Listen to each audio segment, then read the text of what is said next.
Kedge? Kedge, can Dim? you hear me? Yeah, got you loud and clear. Great to be with you, bro. Love you, man. Kedge, with your permission, I might just do a quick intro for anyone who's listening. Sounds good. So for everyone who's listening, I think this beautiful podcast is going to be the first of many. This podcast is between two very dear friends who've gone through many beautiful adventures together. In the areas of, I guess, wealth building and personal development and spiritual development. And I'm sure Kedge will probably say his own intro in a moment. If you haven't met me before, my name is Dim Happer. I'll leave Kedge to do his intro. Myself, I have a men's coaching business. I run it at this point for 8 years full time, helping men with their confidence, with finding clarity in life, finding purpose, working through their inner stuff, and usually on the other side, building businesses and making a lot of money. So that's me, and I'm sure we'll talk more about me in divine timing. But from an intro perspective, from me, Kedge and I feel like we just obviously we're very good friends.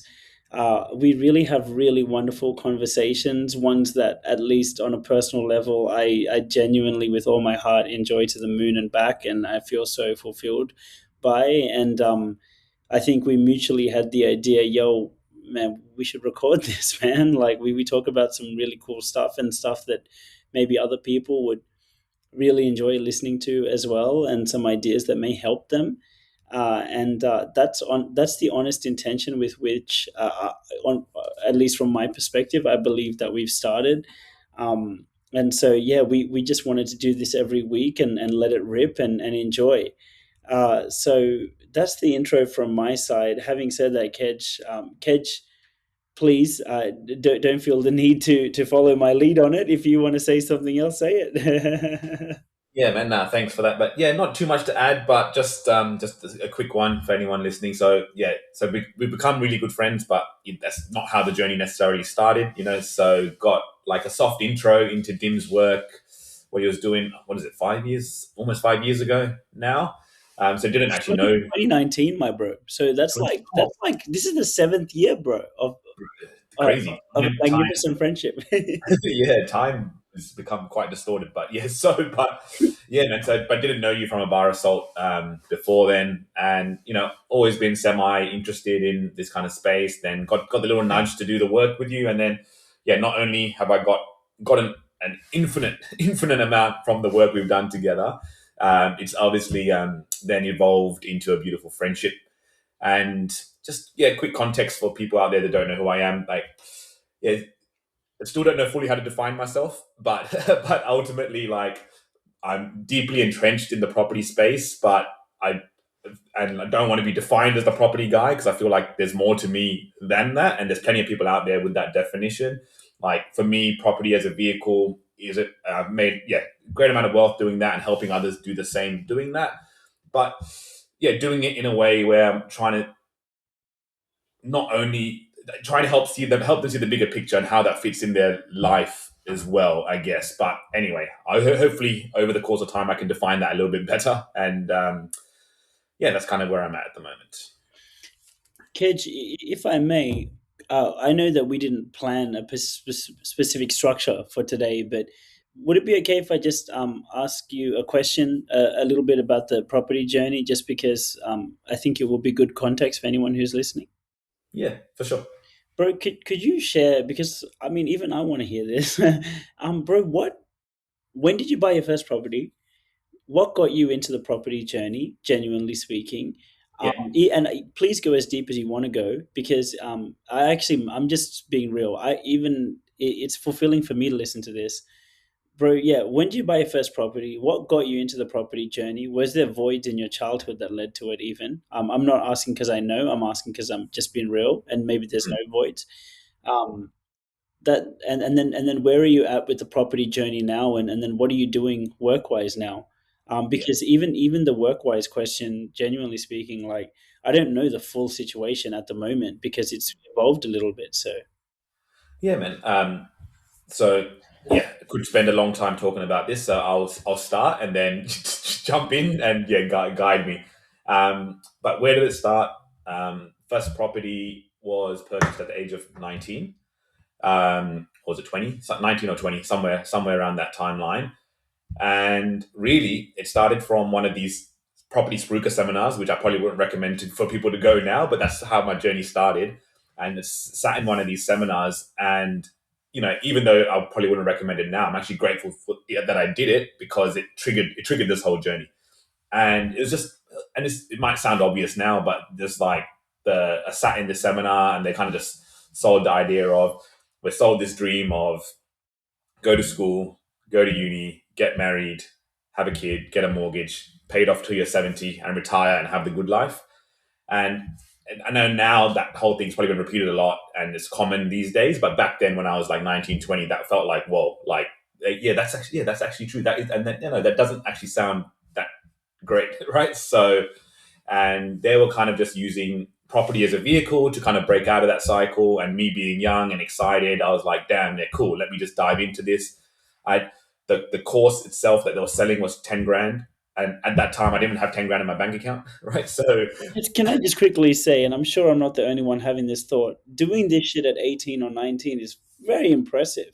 It's crazy that, I'm not trying to derail your thing, but no, no, it's 18 or cool. 19 it's amazing. Yeah, and jump and then you asked the question about was there a void in childhood, and probably at the time I wasn't consciously thinking about it, right? But common for a lot of people, similar from our background and coming in, our parents migrated, did it tough and whatnot. So naturally, didn't didn't grow up as in we weren't poor, but weren't well off and whatever, just like lower middle class probably for a long time. As in, I shared a room with my brother until year 12. So What? um, yeah, and like as in, there was a bigger story here. We moved from the UK, we had to restart for various reasons, and then came in year 10, sharing the same room. So it was like, but the crazy thing is, I never felt the lack of love. So I never felt it, even though it may have. If you look at it on paper, it may not have looked that great, but never felt it. But I guess somewhere in there, to your point, there probably was a void of money. So even linking back to what I was studying at the time, I was studying physiotherapy and went into my first lecture, and the lecturer was like, "And if you're here for the money, then you're probably in the wrong place." And to be honest, at that time, as much as things have changed a little bit, money was probably a big motivator in my mind. And I was like, "Shit, I think I'm sitting in the wrong place." And from that, there was always a thing in the back of my mind. And then as I was concurrently starting this property journey, I was working sales jobs on the side. And I got to a crossroads where I had to go on full time placement with my physio degree, or otherwise I had to give up the sales leadership roles that I was doing at the time. So, yeah, big decision at the time. Well, what felt like a big decision, but feels like an obvious decision in hindsight, was, yeah, went down the sales leadership path at that time because that firstly it felt like it came natural to me, a gift that I didn't know that I had at the time. And yeah, went down. Yeah, I know we're talking about property, but then yeah, but it's all intertwines, right? So then started down that sales journey path, and then there's a lot there. But I'll just pause for a moment because I saw you taking some notes, so you might have some follow up No, no, questions. no, no. That's just because I didn't want to interrupt it. No, I'll probably take a bunch of notes, man, just because I think there's so many nice points that you're making, and then we can unpack it later. But since you mentioned it, bro, like the note that I took is, that comment about like if you're here for the money, you're probably in the wrong place. Yeah, Like if I can be, look, man, I don't have your permission on if I can swear or not in this. Can I swear? here's raw as you want. Bro, honestly, like, like, man, fuck that guy. I mean, thank you, number one, that guy said what he said Yeah, to you, yeah, right? But number two, I remember hearing that as well. Like, and again, people listening to this may not agree with me, and that's fine. And me as a coach, I train leaders. I don't train followers. I train leaders. I remember the first time me and Kedge met, and Kedge was at one of my retreats. Kedge like fought me on the fucking first night. Kedge was didn't want to didn't agree with something that I was saying, and I remember not having a shred, a millimeter of anger or upset in my body. that Kedge was challenging me on what I was saying. And the reason being is I just said to everyone, that's because he's a leader. He's an independent thinker, and he's listening to this, and he's genuinely thinking, can I apply it into my life or not? And in him trying to apply something into his life, he's seeing what potentially could be the issues, and so he's challenging me on it, and I respect that. So I say that to say, I personally don't need anyone to be agreeable with me, because I think it's good that you're a leader. So so yeah, what I'm about to say, people may not agree with, but for me, shouldn't it at some level be about the money? Shouldn't it? Like like, because I mean, to Kedge's point, this fucking guy was with his having to share a room with his brother until year 12, or even in year 12. And like, I think that's important context to note, because not everyone starts from the same level in terms of wealth or whatever. And so like, um and I don't know, man. It sounds like to me we're living in a very difficult economy, one that's getting more and more and more expensive. It's pretty obvious. It's pretty like, it's not like a fringe news that people are getting priced out of the property market. So that's mainstream news. So to me, I don't view any level of pride as thinking that you're not, you're what the physio said was, if you want the money, you're in the wrong profession. I don't think it's something to be proud about if you are somehow above wanting the money, because to my understanding, like, unless you're in the top 1%, you should at some conscious level own the fact that money is an important thing to, um, develop a level of empowerment about. Because there's no when if your parents are sick, or if your kids are sick, I don't fucking think that you should be proud that you can't afford to look after them. So I feel like I know I'm maybe being a bit fierce on that or whatever, but I think I am fiercely passionate about that as a value for myself as well, in Mm, terms of just, so I'm just saying, fucking good on you, bro. Good on you for fucking being 17 or 18 and mm, hearing that shit. And my guess is that lecturer said that with some level of pride. Oh, if you're about the money, you're in the wrong place. Well, you're a dumb cunt then. Like, sorry to use the C word, but like, well, what the fuck are you doing then? Like, unless it's your spiritual mission to be a physio, in which case I respect that. And furthermore, thank God that there's physios in the world, because I've definitely needed them. you know but yeah, I'm simply saying you shouldn't be proud about not having some level of financial empowerment. You shouldn't be proud about not being empowered in any area of your life, in my opinion. And again, um if you want to disagree with me, I respect that, right? Because everyone should have their own opinion. But yeah, that kid, just, you asked me what I took a note on. That's what I took a note on. I didn't mean to derail you, bro. no, no, not at all. And it's like, man, see, this conversation is very many tangents, right? From that, I can take it somewhere else too. So I'll quickly take it somewhere else, and we can bring it back. Yeah. So, but from what you just said then, right? From what you just said then, for sure. And I think I probably, because of that, I swung too hard on, The money side. money side, right, for a period of time. And so, and this is going to be an interesting conversation, right? Because it's, as we know, all about balance, duality, and we'll come back to all that stuff later. But yeah, so I would have swung too hard, which then led to some bad habits, right? Gambled a bit, lost, did those kind of, try to get rich faster, and whatnot, right? So made mistakes along the way, made decisions along the way that probably weren't right, trying to shortcut things. So, but yeah, but that was all part of the learning journey, right? And it's probably, and then I think at the point of realization of a lot of that stuff is at that time is probably when I started doing some of the work with you. So I think I somewhat figured out, but when I met you at that time, it was almost perfect, because then it kind of helped put some framework and thought, I guess all these things were bouncing around my head, and watch a lot of content, over consuming, but then it helped like make sense of it all, I guess. Yeah, Um, and just to speak a little bit about that thing about finding balance, like one of the frameworks that, me and Kedge know quite well, is just very simple. If you think about the analogy of a pendulum, and you don't want to be so far swung on the pendulum, on one side of the pendulum, where you have rejected money and you think you're above money, and you're proud to be broke, or whatever. An analogy that we use is, you can be a broke artist, or you can be like this soulless entrepreneur. So for example, you have, in the music industry, you see this pretty plainly, where you have someone like Elvis Presley or Michael Jackson, or someone who is just like one of the greatest of all time, as artists. But if they haven't chosen to empower themselves with the other side of the coin, which is the entrepreneur, then they can end up as a broke artist, where the manager or whoever is empowered in that area will overpower them. So wherever we are disempowered, we get overpowered in order to complete the power dynamic.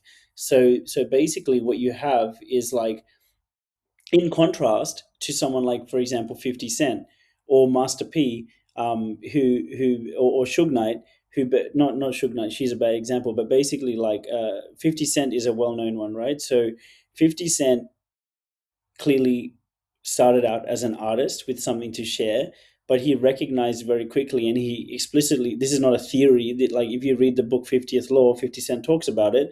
Like, if you he recognized that if you don't own the other side of the coin, which is the entrepreneur side, if you don't become empowered in that area, then you will get overpowered by, the evil music label, and then we call them bad. But really, who are we to blame, them, or are we to blame ourselves for not empowering ourselves in that area?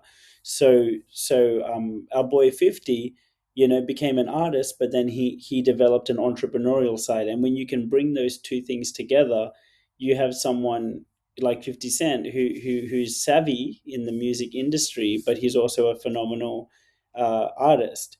And I would also say, like, Eminem. Like, I think Eminem recognized, and if you watch his interviews, he'll talk about it. In the beginning, he just wanted to be an artist, but then he found himself just fucking living an unfulfilled life, because he's just getting forced to travel around the world and do all these shows and stuff. And then, because of, I think, his positive relationship with Dr. Dre and with 50 Cent, he lives a more fulfilled and balanced life now. But basically, he embraced the fact that he had to learn that other side. And so, just to bring it to Kedge's example here, like, in Kedge's case, he recognized, and it's kind of, it's a caricature of, our stages of development. Like, in this example, Kedge was 18, right? So, like, of course, we can't expect him to be fucking this crazy mature dude at 18. He recognized, at least, that he wanted wealth, but he didn't understand the other side of the pendulum, which is like, yes, there's wealth, but the other side is like, whatever Kedge would define that to be. Maybe the wholesomeness, or the care of other people, or care of himself, or whatever that is. And so you can swing one way, but then, if that's all you've got and you're chasing the money, you can end up doing bad habits as well. And you have to recognize that there's another side, and when you can bring them two together, you create something substantially stronger, which is, I would say, that the future that Kedge is living right now. Just a little conjecture there, Kedge. I didn't want to interrupt your story, though. Man, you're articulating it much better than I can. But no, bang on, right? So I'll just fast forward a little bit. So just along the, so with the property, then led to quite early on, as much as there's some bad habits, because I got into those sales leadership roles, made relatively good money for my age, at that time. So picked up 4 properties, before the age of 24, 25. That's Uh, amazing, dude. yeah, Wow. so around that kind of time. And then then there was a bit of a pause period. Once again, capped by income, life circumstances.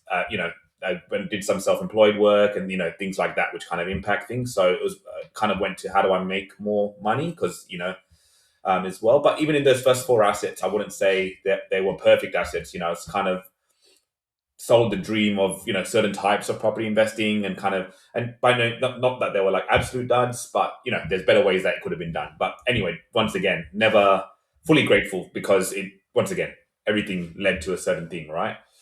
So anyway, if I fast forward, To and be then honest, quickly yeah, on that, because I think we should continue with this story.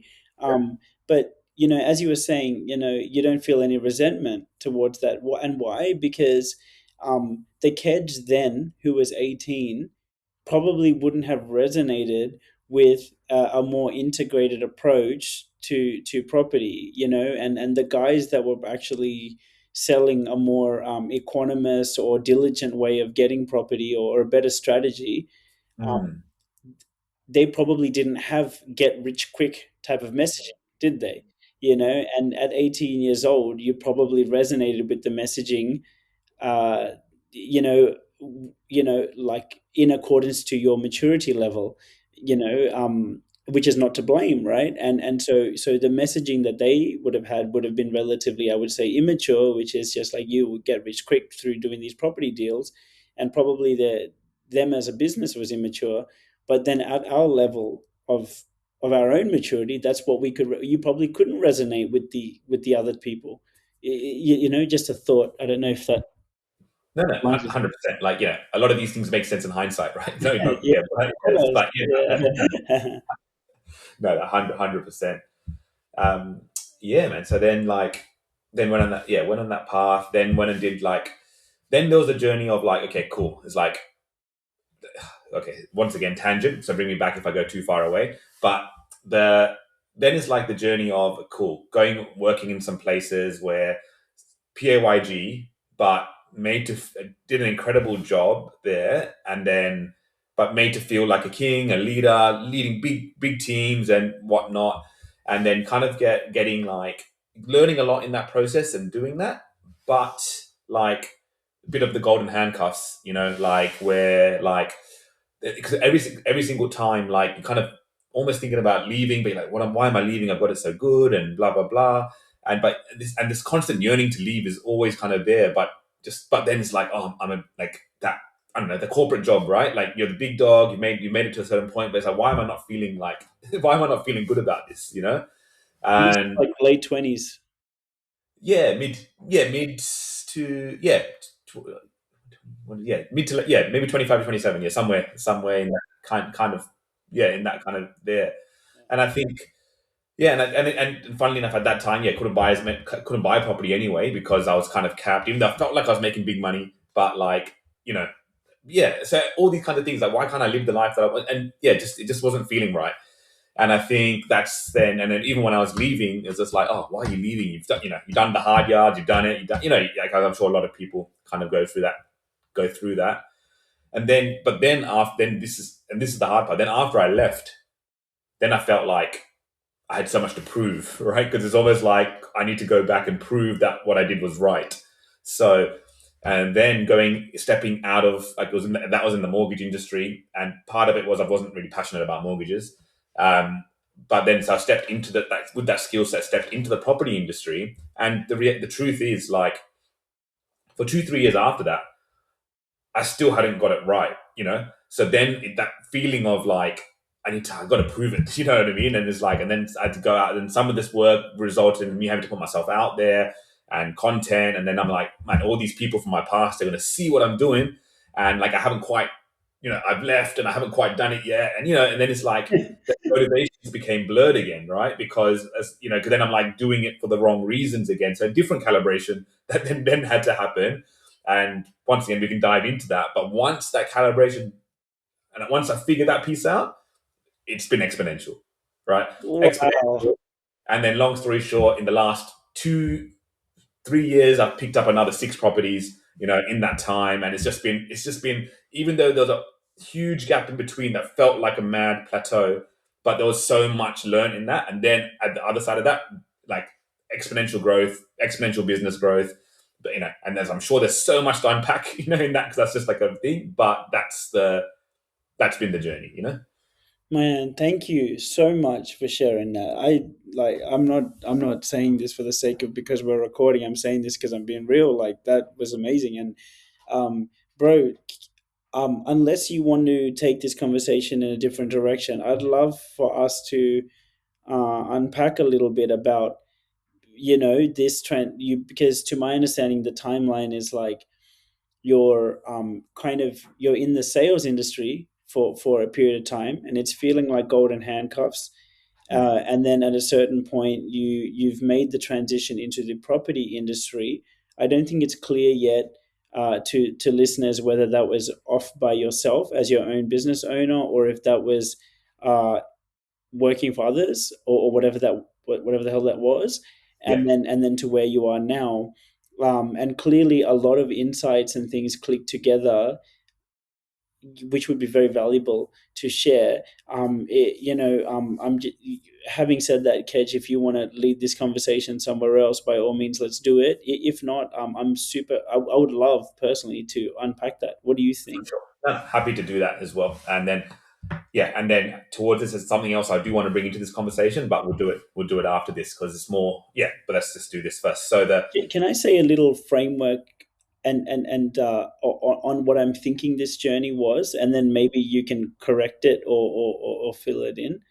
yeah, sure. One thing I've personally noticed, my bro, with, or at least the guys that I tend to attract and work with, a massive majority of the guys that I tend to attract and work with are in them kind of late 20s, kind of around that 27 plus mark, and they I basically seem to attract entrepreneurial men, and I do target that as well. And these are guys that do realize that maybe work or corporate life is not as fulfilling as they would like it to be, and they want to make sure they really set themselves up for the future, and they recognize that part of that is most likely having more of a handle on making their own money, and not being restricted to their corporate income. Though it's obviously a challenge, because in the beginning, you have the golden handcuffs of, it's actually pretty good right now, like the setup, and it's made that way, right? Because their prerogative is to keep you. Of course it is. They've invested so much in you. Of course they want to keep you. So so so it is like golden handcuffs. That's one regard. And then the other thing is, from a social level, like, fuck, if I make this transition, and it either fails, or even if it doesn't fail, even if in the beginning I struggle and people see me trying to sell this new thing, what will they think of me? And basically, I call this period of self-doubt or self-questioning, or murkiness, where we're not sure what the next step is going to be, and it's just, there's all these variables. I call that the wilderness. So I have this diagram that maybe, Kedge, I think you have seen, you're familiar with, like, where initially I've noticed the boys start their journey, after high school and after uni, and I call that initial enthusiasm, where they kind of have these initial ideas, and they're kind of high on life, and they get some good initial wins. And for me, that kind of sounds like the beginning of your journey, where you're like 18, 19, and you're like, cool, I'm gonna fucking get this paper. I'm gonna get this job, and I'm gonna fucking buy this property. And it actually is good for a while. But then there's this kind of transition point where, if you think of an exponential curve, you're still kind of you're in that flat part of the exponential curve, where it starts to become like the wilderness, where suddenly, you're questioning your motivation, you're questioning your fulfillment. Maybe you get caught up in bad, like, habits or distractions. You mentioned gambling, I believe. People get, so, for some people it's gambling, some people it's smoking, some people it's drinking, some people it's fucking porn. It's all types of shit, and we can end up in this wilderness where we haven't figured it out quite yet. And then usually there's some kind of transition point where it happens. And in the framework that I teach the guys, I call it personal sovereignty, which is, sovereign means king or queen. So you've found the personal king within you, or you've realized enough. And in the framework that I use, the three core things that I show people is, number one, getting to know themselves, getting to know their values and their sense of purpose. So they have a strong understanding of their internal compass and where they want to go. Number two is getting out of their own way. So usually we have a lot of baggage from the past that we have to kind of resolve and find peace within ourselves. And usually that yields a lot of wisdom about our next steps. And number three, ideally being around the right people. And I say these things, and they are based on I mean, you can like fucking Harvard, Brown University, like these are not like some random theories. Like even the scientific studies and research on men's development, specifically men's development, talk about these three things. And you know and so that framework that I'm mentioning is from my volume of working with all types of guys. This is the kind of general trajectory that it goes on. It goes from, you know, initial enthusiasm to the wilderness to eventually finding sovereignty, and you find sovereignty with those three elements, as I said, and then you kind of find that within yourself, and then you've kind of resolved enough within yourself that you move to the fight, like, or the next phase, which is empire building, which in my projection, Kedge, is where you're actually where you are right now, where you've resolved enough stuff within yourself that's kind of sorted enough, and now you're stacking real paper. But that's the kind of general framework that I'm viewing it through, and of course I could be wrong, but regardless, man, unless you want to answer a separate question which you think is more valuable, potentially a question that might be helpful here is, you know, so you were in sales and then you moved to property. Like, can you talk us through that journey and then insights that helped you make this transition to where you are now? And I think Yeah. there's a few phases probably there. Yeah, no, correct. So when I transitioned over into the property, like I was always doing property stuff on the side, but properly going into like a proper quote unquote job. Even see, this is the crazy thing, right? When I was dissatisfied in my previous role, that one ticked. It felt like it ticked all the boxes, but at the time, it felt like the only box it didn't tick was it was in the mortgage industry. Whereas, like, I thought, like, I've always had this yearning for property. So I actually didn't go and then take a self-employed job. I actually went into another PAYG job, but in the property industry, very similar role, leadership, growing teams. And then what happened was same trap, right? So I did the same thing for another 2 years or was there or thereabouts. Exceptional outcomes, exceptional results, but then that's like, and then it just felt like I wasn't getting rewarded for value. Paid for my time, good salary, bit of bonus, whatever, but I felt like the value I was adding to this business was like exponential. And it's just like, cool, why am I only getting this much for the value that I'm adding? And then it was at that point, after that, is when, all right, cool, now I'm going to go and do it by myself, you know? And then did it by myself in a shared capacity, like other businesses where it's just like, there's an overarching company, you take 50-50 split, so self-employed within a thing. Once again, that was my step into the. So I think there's always been this element of a slight bit of fear, right? So you can see as I'm transitioning, I'm still not fully going out on my own. Like, I'm like, cool, bit of a safety net, got the support, you know, go 50-50, you know, but it's still kind of my own thing. And then so that's when I was kind of saying there was about a 3-4 year period after leaving. I still hadn't quite nailed it because I kept doing that. And then it was only after that, cool, all right, I'm backing myself, fully self-employed. And yeah, correct. I bought fully self-employed, but now in like a partnership with like and I can talk about that in terms of the synergy and how that's been a magical synergy and that's been the explosion. But yeah, when I've gone and fully backed myself and did it, it's just been once again slightly hard, but whatever. Like now it's just been like exponential growth. Yeah. So And can you talk about like insights that came along the way from that, because you moved from mortgage to the property industry, but again on PAYG, as you said. yeah, And bro, what, like, I'm just thinking for someone who's listening who can definitely, I think yeah. your message is not message, your story resonates for sure with so many people. What do you think you learned along the way that helped you, yeah, make this shift, man? Make the shift from then PAYG Yeah, because protection. I think right now you're living the dream that a lot of people have. Hmm. Good question, right? And this is, and it's, yeah, Shake, this is tricky, right? Because I feel like I talk to other people about the same thing, and it's like some people will say, okay, burn the boats, burn the bridges, and you got to go. And the honest truth is, I didn't actually do that, right? I actually, because of like the property that I had and did that stuff, I actually had like a base to fall back on. You know, like I didn't have to do it, but I knew if worst came to worst, I could have sell down a property. I can inject some more cash flow into myself and kind of go down that path. So, not to say that that has to be the right path, but for me, for whatever reason, like I needed the safety net, right? But and because I had the foundation and I had that, then even though it was scary, like I felt like I could just run at it.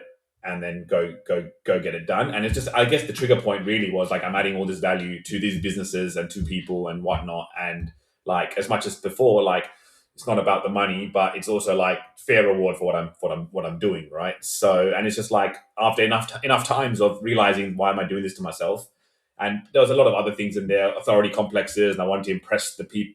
There's all these things which I like had to resolve, and imposter syndrome, and all the various things. But then once I kind of worked through all that and realized that, it was like, yeah, it was just an unlock to just go do it.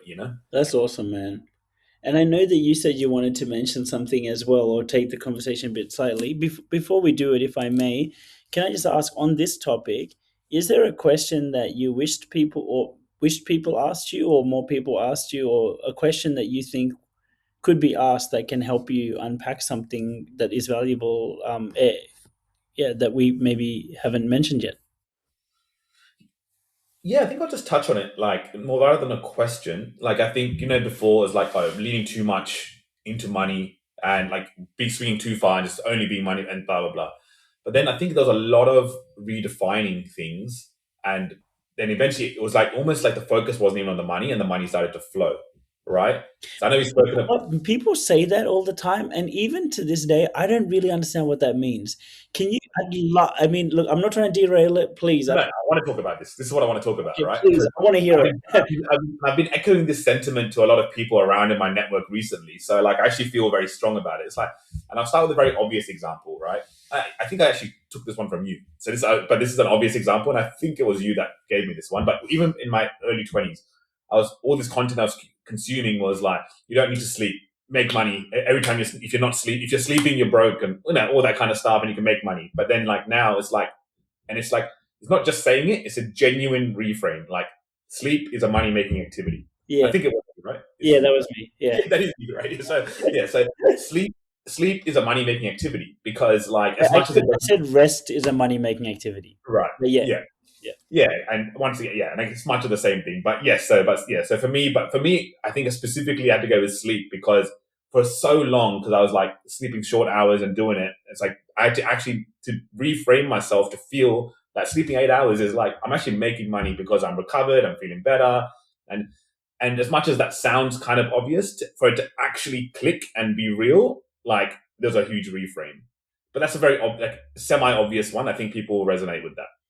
But then there's other ones, like just like that.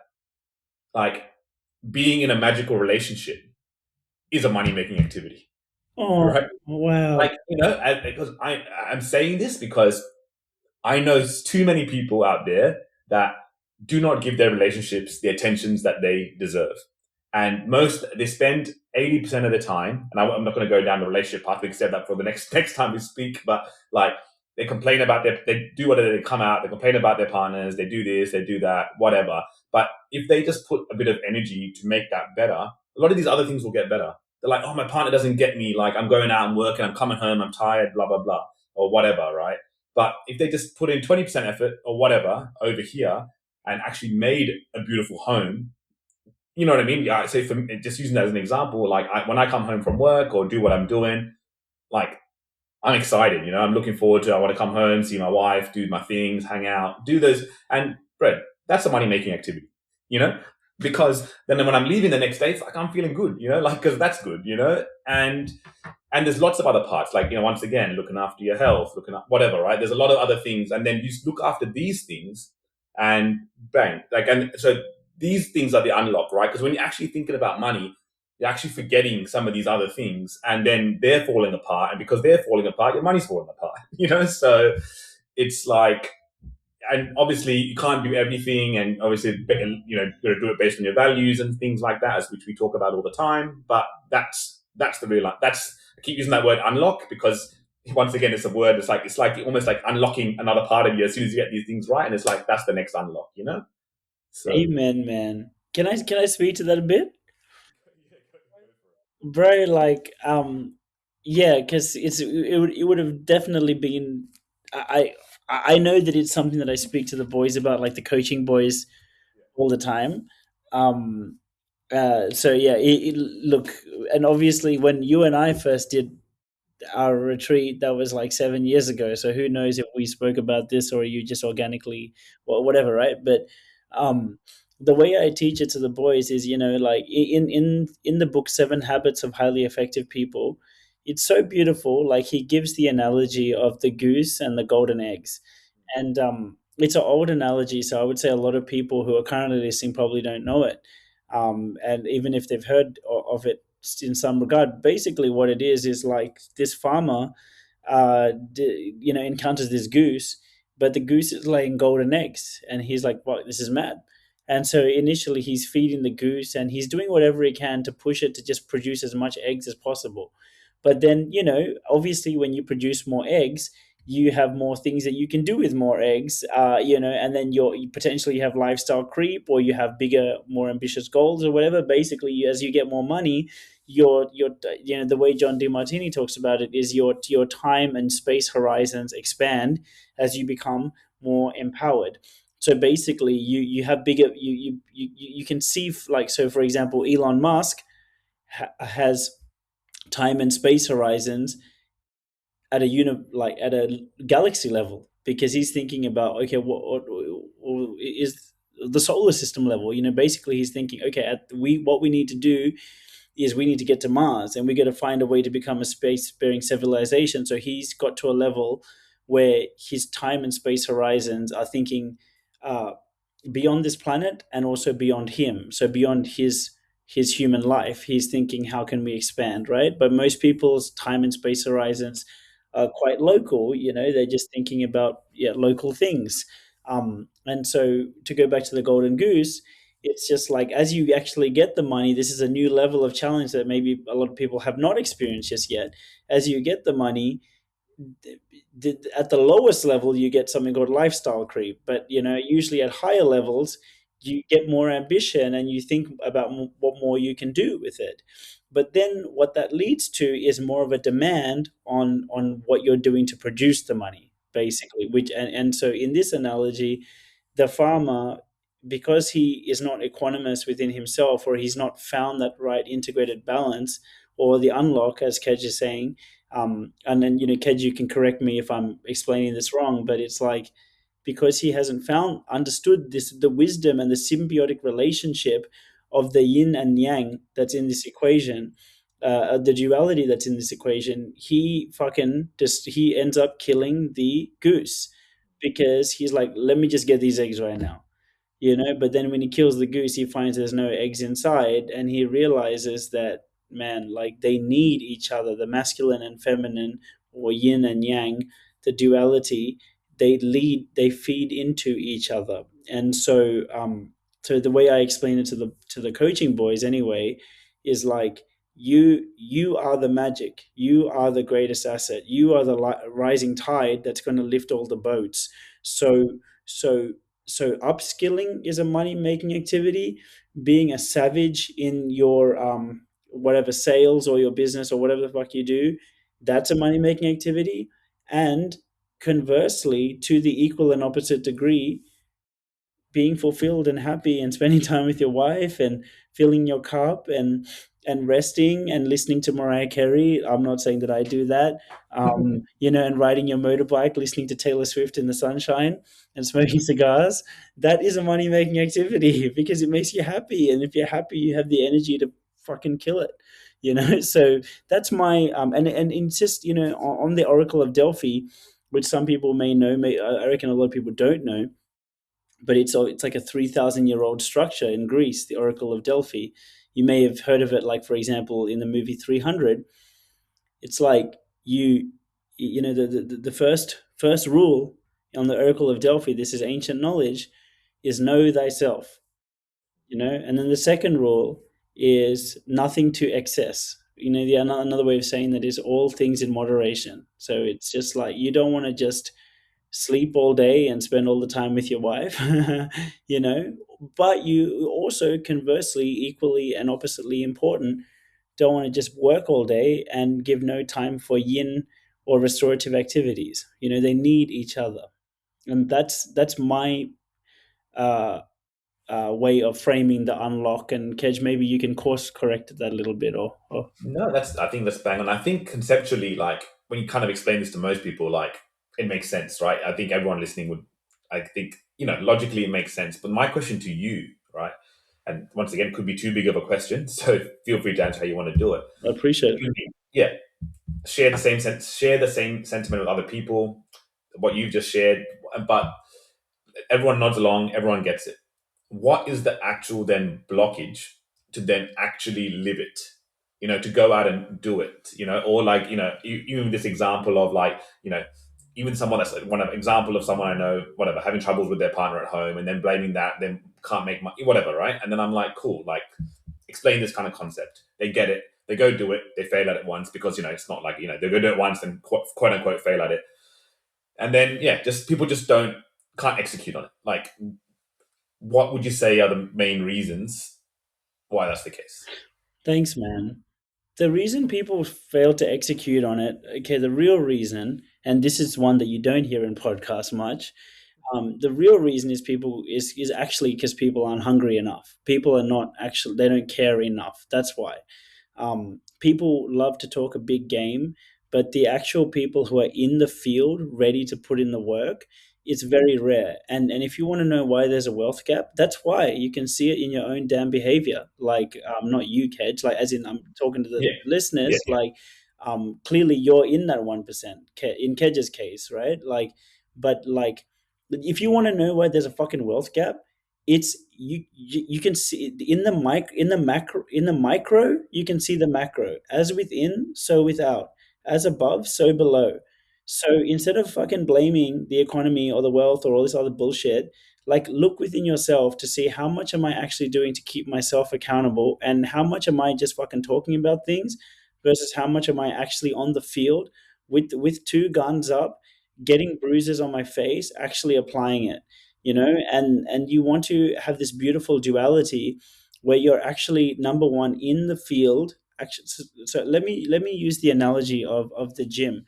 Optimal growth, motherfuckers who are listening, who actually want to do something about this. And by the way, when I use rude words, it's not because I'm trying to be dry. I really care. I'm in the field with you.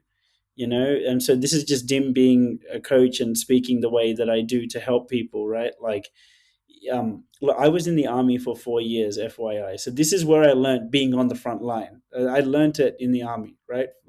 After high school. So if you want to know why people struggle to apply it, I want to give you the analogy of the gym, because it's probably one that you will know. And I'm speaking to the listeners here. It's like, if you want to grow muscles, optimal growth happens at the border of support and challenge. So, what that means in a gym's perspective is you have to lift weights and exercise. That's the challenge, right? But if all you do is challenge without support, so if all you do is you lift heavy and you have these mad workouts, but you don't eat good food and you don't sleep well and you don't recover, anyone who knows anything about muscle growth will know the actual muscles grow while you're recovering. They tear, they get torn, the muscle fibers get torn when you're actually in the gym doing the challenge, right? So there's rupture and repair. So the rupture happens when you're doing the challenge, but the rupture leads to the repair. And so when you're in the recovery, which is the support side, which is you're eating well and you're sleeping well, then that's when the muscles grow, which is amazing, right? But conversely, if all you do is eat well and sleep well and you don't lift and you don't exercise, the muscles don't grow, do they? So the support and challenge need each other. So how can you apply that model to Kedge's question there? It's like this: if all you fucking do is you bullshit yourself and you talk a big game and you fucking listen to podcasts and read books and all this other shit all day and get the dopamine from that because you think you're learning something, it's basically just mental masturbation. I'm sorry, I don't I probably speak way too crude, and maybe in future episodes I'm going to get slapped by the universe because Dim comes across as whatever, but I don't care.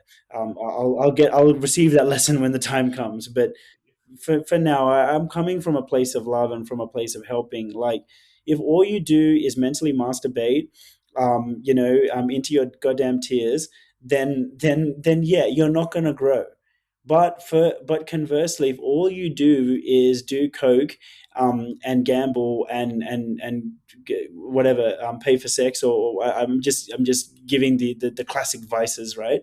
If all you do is that and you just try to make money, at a certain point you also hit a period of diminishing returns, because it's like you're in if you're just in the field but you're not doing the self-reflective inner work, then it's costing you wisdom, right? It's costing you growth. But if you're not in the field and you're just masturbating mentally, that's also costing you wisdom, because you're not actually getting panya. Is the Pali term for wisdom.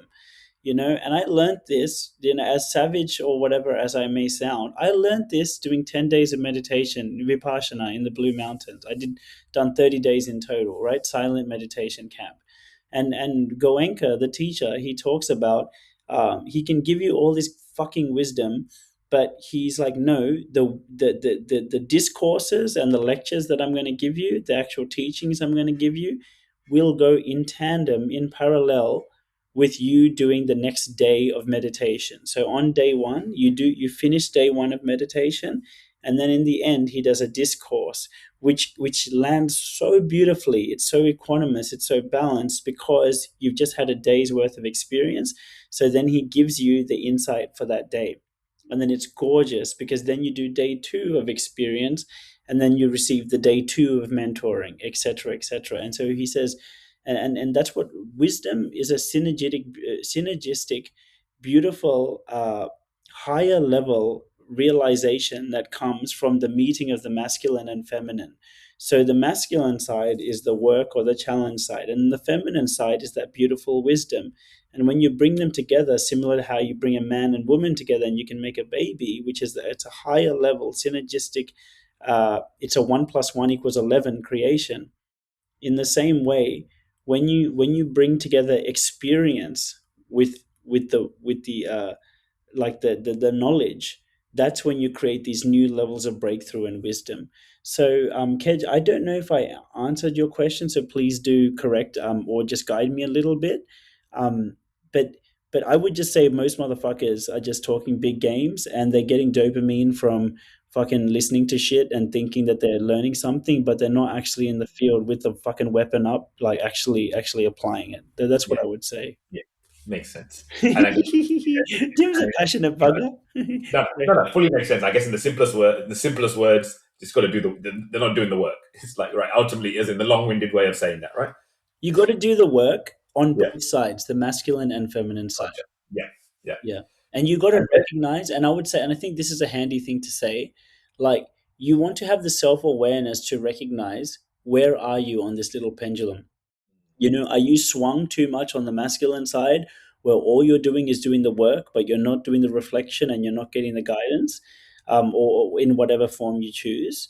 Because if you're too swung on that side, yeah, it'll cost you. Or are you not doing enough work, and all you're doing is trying to get, you're hiding behind the guidance, like, yeah, you got to do the work on both sides. cool, man. I'm going to use this point to segue into something mindful of time. So this could be a nice way to finish it, and then we can pick this up next time. Um, was going to show you at some point. I purposely placed this here to show you this at some point, and something you said, just like I got a little vision board that I did earlier in the year, and this is like, yeah, this is kind of what you're talking about. It's a visual representation of what you're talking about, the divine Oh feminine, divine man, masculine. that's So it's on beautiful. there, Beautiful. but I'll come back to this in a second. That's beautiful. But but yeah, so one of the examples of this whole the words that you use, the masculine, feminine, balance, blah blah blah. So one, I've had a bit of a cheat, not a cheat, for the last few years, and why things have accelerated. And I used to swing super heavily, as you know, on the extroverted side, loud, energetic. The cheat in the last couple of years, no, it's not a cheat. There's just a level of awareness that led to that. But I've been behind the scenes. Like if you look, like I haven't been online, you wouldn't have seen me anywhere. I've been working quietly in the background, doing that, and then because of that, I haven't had the things that would have like quote unquote triggered me or like get into my head because people are saying stuff, looking at me, blah blah blah. Like that was all gone, and and even though in the past I thought me being the loudest in the room and that was my power. Funnily enough, I have achieved so much more in the last 3 years, 2 years, being quiet behind the scenes. The reason I'm now sharing this, and this is something I was going to ask you, but we can either do it now, or we can save this for the next one because it'll be interesting. Is now I'm kind of come back, step back out of the shadows, right? There's a time I feel ready. There's a lot of calibrate, but as I step out, there is a small element of fear because some of these things which I think I've worked on, I don't really know until I step out. So, but I'm feeling good about it, and that was something I wanted to dive into. But man, we've had some good chats, and we're at the hour. So yeah, Do you wanna? Well, I love you so much, bro. Like, and I want to at least speak on this just a little bit. I know we're at the hour. Do you wanna ask me like a specific question on it at least for now? Like, whatever. yeah, yeah. Like I think it's like there's a lot of things I want to branch off this, how to come out in an authentic way, and all these kinds of things, and not come out, because naturally as you come out, the little bits of the ego and thing, and I hate using the word ego because it's an overused word and everyone's got their own definition for it already. But it's like as you kind of come out, a little part of you, even when you post a post on LinkedIn or wherever it may be, and a little part of you wants to check how many likes it got, how engaging it was, and blah blah blah. And as much as it doesn't matter. Like it's more stepping out now. How do I not fall into that trap again? Is I guess Yeah. the question. Yeah, Yeah. Okay, there's a few layers there, and I think it is worthy for people who are listening to for unpack it properly later. But my yeah, bro, the levels are this at least at a high level. If I'm understanding your question correctly, I think what you're asking is how do you not fall back into the trap of like because basically when we're out there being extroverted and stuff, especially if we can be charming and stuff like that, you can kind of get away with stuff, and you can potentially even fall into bad habits, and then you can forget about the wisdom that comes from being more introverted and quiet and doing the inner work, or just having your head down and doing the work.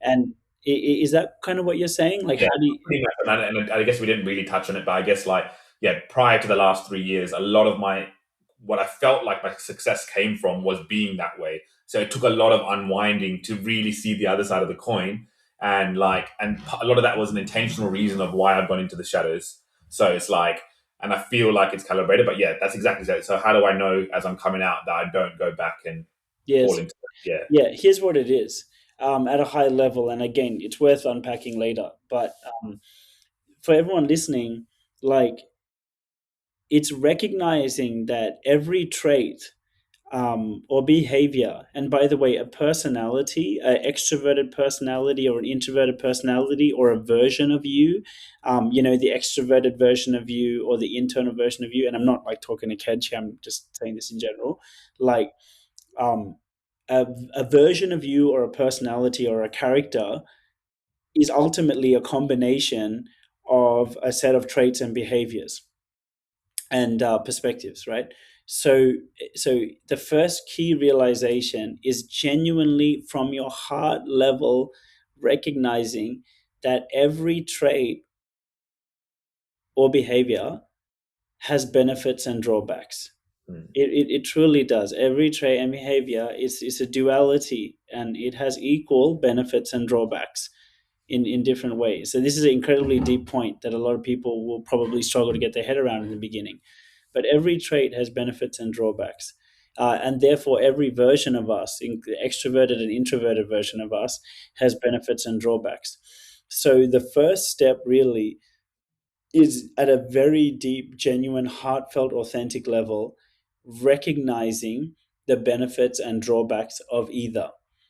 When you can truly get that, when you don't truly get that, you result in something called indifference. Indifference is like, oh well, fuck. If I'm this way, I get fucking. These are the drawbacks and benefits, and fuck. If I'm this way, I'm fucking drawbacks and benefits, and you feel a bit flat, and you don't feel very motivated, and that's called indifference. But when you can truly appreciate that actually it is, for example, being extroverted, a drawback of being extroverted is that it actually costs more energy than you realize it's costing you.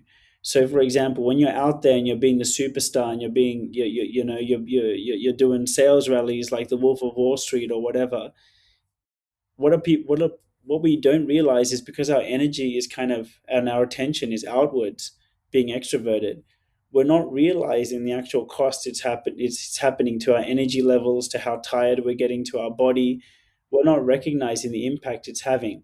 And by the way, our body and basically our body, that's like the feminine energy within us, and we don't realize, and by the way, that's just a reflection of the feminine energy that we have outside of us, usually in our relationships. And so sometimes when we're out there being the extroverted blah blah blah blah blah person, we start to receive negative feedback in our intimate relationships or in our physical body, saying, dude, you're not looking after me enough, you know. And so when you're truly appreciating the drawbacks of being extroverted, it gives you an appreciation that, oh my god, like, being too extroverted is what leads to being introverted. Because how do you restore your body and restore your health, and how do you rest and how do you restore your relationships? It's by calming down, and it's by being present with the person that you're with and being grounded in reality and making sure that nothing gets missed. Usually when we're very extroverted, at a certain point we forget to dot our i's and cross our t's because we're going at 100 miles an hour, and we're missing little details. But then it's those same details that can come back to bite us. So so basically, we end up transcending levels to realizing that, oh, it's being extroverted which leads to being introverted, and it's being introverted and restoring our energy which gives us the energy to be extroverted. And then when we stop, what ends up happening is we stop preferring one or the other, because we realize that they're both parts of one whole, and we appreciate them both for what they are without preferring either of them. Because we realize, because we're grounded in realizing that, okay, sometimes I will need to be this way, uh, but I know it's going to cost me this way, which is no problem, because I know that if I'm going to spend time this way, I'm going to need to, like, consciously fill my cup by being introverted. And I know that with enough of that, rest is a money making activity, it's going to give me the energy to go back. So you lose preference for either, because you understand the value of them both. And then when you kind of resolve, that's kind of the first layer.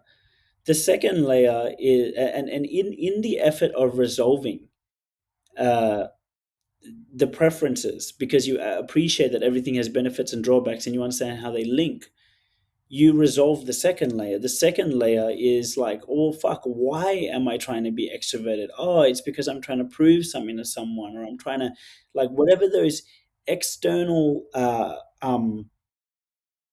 basically, well, they're really internal, like they're whatever, like, our internal things are, which are causing us to prefer being this way or being afraid of being the other way. We dissolve them. We realize, I'm not worried about these other people, or whatever that is. And when you do that inner work to dissolve that stuff, then your brain opens up to, okay, well, I don't have a preference. I feel a sense of love and peace and equanimity being either. So then you really are met with the final question, which is like, well, what is it worth doing this for then? And then you step out of yourself and you step into a greater mission or purpose for why you're doing it. And then you're driven by something that's beyond just you, which is just like, we're doing this because, like, in your case, Kedge, it's like your job is fucking gorgeous, because you're helping people become financially free in a genuinely legitimate, beautiful way, like really wholesome way. It's not a get rich quick scheme. I remember once someone said to me, property is not a get rich quick scheme. it's a get rich slow scheme. There's a price you got to pay. You got to get a deposit. You got to pay the interest. It's going to take a minute, but if you can do it smartly, you can make some real bank. But it's a very equanimous, and that's why it's such a timeless way of building wealth, because it's a real honest way in a lot of ways. So, but then you switch from worrying about yourself to just worrying about just helping motherfuckers, and actually, your conscious moves from off yourself to a level of purpose and to give back, and then you look at and then find, like, to put a zip on this point. Then when you're operating from that level, you look at your current behavior on going on LinkedIn or this or that. You can look at it from a very objective level. You can look at it from, okay, did me communicating this way actually help people? Did it resonate? Did it not? Okay, this did resonate. That's cool. That's good feedback. Awesome. Appreciate it, guys. I'm happy it's helping. Let's keep going. And because there's no void anymore to address in terms of worrying about people. There's nothing that really gets triggered by this many people liking your post, or the absence of this many people liking your post. You don't have it doesn't really fuck with you that much anymore, because yeah, you've resolved it internally. So it was a bit of a high level answer, man. But No, no, as in, like, it all lands, and then it's all stuff that obviously through you and like try to embody up. Like, I've already learned, but it's just like, even though you've learned it, doesn't mean you can't fall into the same traps. So it's man, great reminders, and yeah, for anyone listening out there, and like, this single point or multiple points as part of this single point has probably, for me, has been the most life changing. Like, genuine. Like, if there was nothing else I ever learned from you, like, it is this. And like, if anybody like listening to this the first time, even for me when I first heard it, sat there challenging you, didn't make sense to me. Like, what are you saying? Like, you know what I mean? Like, and I'm sure a lot of people listening probably feel that way right now. It's like, yeah, I'm following, but I'm not. Like, what do you mean, right? So definitely, yeah, definitely. Like, yeah. Once again, I remember, like, we've had multiple arguments, not arguments, but you know what I mean. That's my way of understanding by challenging, right? So, it's and good. we've had multiple of those over time to really embody this. So, man, like, yeah, I think benefit to everyone. Like, next time, whatever. I think this will be a concurrent theme that will keep coming up in everything we talk about. So it'll start landing. Um, but yeah, man, no, that's good. That's good. Yeah, love you, bro. And for anyone listening, if there's any topics that you would like Kedge and I to unpack further, please do drop it in the comments, or like let us know one way or the other, however you prefer to do it, because I think we would find joy in that. Um, for the sake of today, Kedge, and anything else you wanna say before we wrap? No, man, I think there's like genuinely on the back of this, I've got like 10 other things that I've like kind of put up. Like, I mean, it's been a lot of effort to hold it back. So, like, I'll hold it back. I'll make sure I write it down. But we can continue this next time. So, Awesome. Well, for everyone listening, I really, really do hope you enjoyed this conversation with me and Kedge. Hopefully, you saw, like, we didn't script this. We didn't really have an agenda in mind. This is actually me and Kedge. This is what we're like. It's yeah. Hey, this is unconventional, but I don't really give a fuck about convention. Kedge, can I just ask you, man? This might be a nice way for us to wrap. Would you like to share one, two, or three things that you are grateful for this week or today? Could be about anything, man.